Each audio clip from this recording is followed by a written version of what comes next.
This is the Morning Swim Show for Tuesday, March 30th, 2010. I'm your host, Peter Bush. We're going to start today's show with an interview that our Garrett McCaffrey did with Olympic butterflyer Christine Magnuson, who will participate in the Jax 50, which is April 10th. Swimming World will be there to bring you the action. But first, here's the interview. So Christine, catch me up on the last 7 months in Tucson. Adjusting, new environment, new training program, new training partners. How's it been? It's been great. It's a lot of new stuff. A lot different from what I've done in the past. Moved out here to train with a lot of other pros, and it's been really good. Training with people like Matt Grievers and Nilo and Simon Burnett and Laura Jackson has been really cool experience for me. And then having new coaches and doing a lot more sprint training than I ever did before. Before I came here, I did a lot of mid-distance. And I'm still keeping that a little bit, but mostly focusing on the power and sprint, focusing on my 50 and my hundreds of free and fly. So it's a lot different training, but I think I'm adjusting pretty well to it. We'll see what happens this summer, but I feel really good about it. So you came here so that you had people to train around that had similar goals as a postgraduate swimmer. Mm-hmm. One of the things that you might think you sacrifice when you do that is attention from the coaches. I know that obviously Matt Kredich at Tennessee had other priorities as well with the women's team, but you had to be one of the top priorities out there. Do you feel like you're still getting a lot of attention with the coaches here at U of A? Yeah, definitely. I mean, Matt was a great coach, and he still is, and I really miss working with him, but I needed more people to train with was the bottom line. But the coaches here have been great. They've really embraced having me here. Anytime I need help or something, they're always right there. They want to make me better, and they want their pros to do well, and they're really committed. And that was really refreshing because I wasn't sure coming here, how it would really be, because the college team should be the focus. That's their job. But I think they just really enjoy working with the pros. It's really exciting for them, and they like working with the high level of athlete. So they've really embraced me coming here, and I think it's been a really good relationship so far.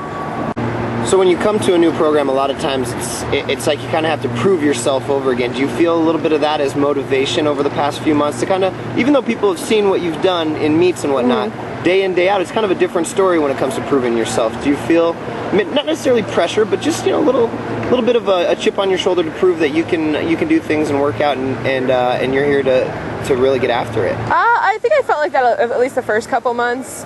I wanted to show Frank and Rick what I could really do in practice, and I think they were surprised some days. They're like, oh, I didn't really see that coming, but and then that makes it more fun too. It's fun to inspire people around you and to surprise people. It's one of the things I really love to do when I swim, and so coming here was a great excuse to do something like that. But now I've really settled in. I think they know more what I can do in practice. We're going to long course season soon, which I'm pretty excited about because they haven't seen me a lot of long course. So I think I'll kind of get into that mode again of maybe showing off a little bit more in practice. But I think that's a good thing. It's been really good. So, but I mean, I think I've gotten pretty comfortable in practice with working with the coaches and things like that, and they know what to expect from me. And but it's fun to give them a surprise every once in a while. I talked to Frank earlier today, and I asked him what makes you such a good butterflyer, and he said rhythm was what makes you so good. And we talked about this, even just being able to find that point in your race where you're not necessarily working harder, you're just working smarter and you're being more efficient through the water. How do you know when you found that rhythm? Like, how do you get to that point where you found it? I think it takes a lot of practicing at that rhythm. That's why I really like to switch to long course. I never swam long course growing up. There weren't long course pools in Chicago or in the area I lived, and so when I got to college, it was really only the summer season. But now that I've done it more and more, I've really learned to appreciate that the longer distance allows you to get into that rhythm better when you swim. You're not constantly having to change direction with the walls. You can get into that nice long rhythm with your butterfly, and it's so important because trying harder does not mean going faster. And I knew that, and I just rediscovered that when I tried to do the 50 fly at Worlds. You want to go so fast because you're like, it's a sprint, I gotta go, but you realize that putting extra effort really doesn't translate to faster swimming. So it's finding that medium and having a really good rhythm and keeping your body position the whole way. Is there any secret to getting to that point? I mean, I know you said practice it, but before a race and warm up, is there anything that you could maybe give a little piece of advice to other swimmers of how you find that rhythm? I think first it's all about finding your body position in the water, and sometimes that's just doing a 25 scull, or I do undulation drills quite a bit, so I really enjoy that and really focus on just that flat body position going through the water. And then the rhythm, just doing a couple 25s at pace. I never like to really force my butterfly, even in practice. I don't do much more than a 50 fly at a time. You'll rarely see me do a straight 100 even in practice, and if it's a straight 100, it's off the blocks, and it's I might even be in like a knee suit or something. It's pretty serious stuff. The rest of the time I break it down into 25s, 50s, and 75s, and I really focus on my stroke. I'm not a distance butterflyer. There's no need for me to do 200s at a time, I feel, and I really focus on keeping that good stroke the whole way through and just practicing finding that rhythm. And everybody's rhythm is different, so there's no cue on your hands need to enter here, and then you just gotta find that rhythm, but the body position is key for me. Let's talk a little freestyle. Austin Grand Prix, 22.2 short course and prelims. How does that translate into what you plan on doing at the Jax 50? I mean, you're more of a butterflyer now, but you definitely have a freestyle background. You pretty happy with a 22.2 a few weeks out? Yeah, definitely. I was really happy with that race. I've really been working on my freestyle, actually, especially coming here. Rick's a great coach when it comes to freestyle, like really getting you in a good stroke. He's been playing with my stroke a little bit, and I've liked where it's gone. And let's face it, the U.S. needs freestylers right now. We're on the world stage. We are hurting on those relays, and we need to be deeper in our freestyle events. So that 100 free has become a focus for me, not only because I love it and it's fun, but because I know that the U.S. needs it. Even if I make a prelims race and somebody else gets rest, like that's important. We got to be able to make it into finals. So I've really been working on my freestyle, but I'm excited for this meet. I mean, anytime you just get up and race, just race and sprint anybody. Like, I love when LJ comes to practice and we're racing each other, and she kicks my butt in a 25 all the time.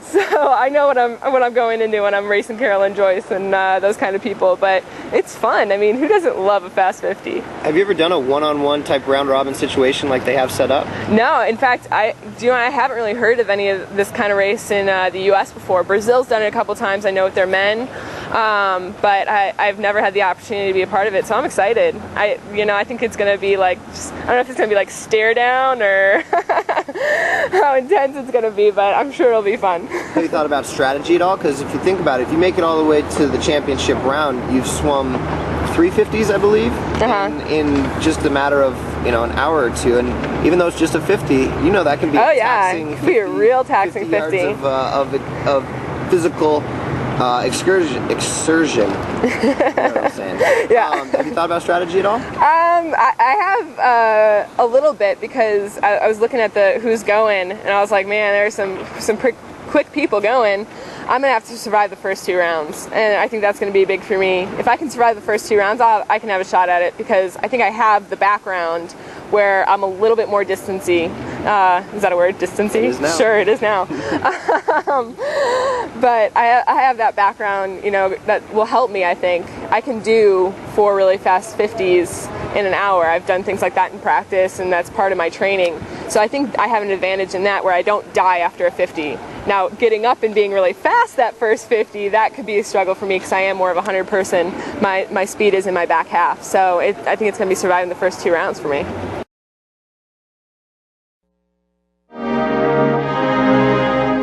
Northwestern University.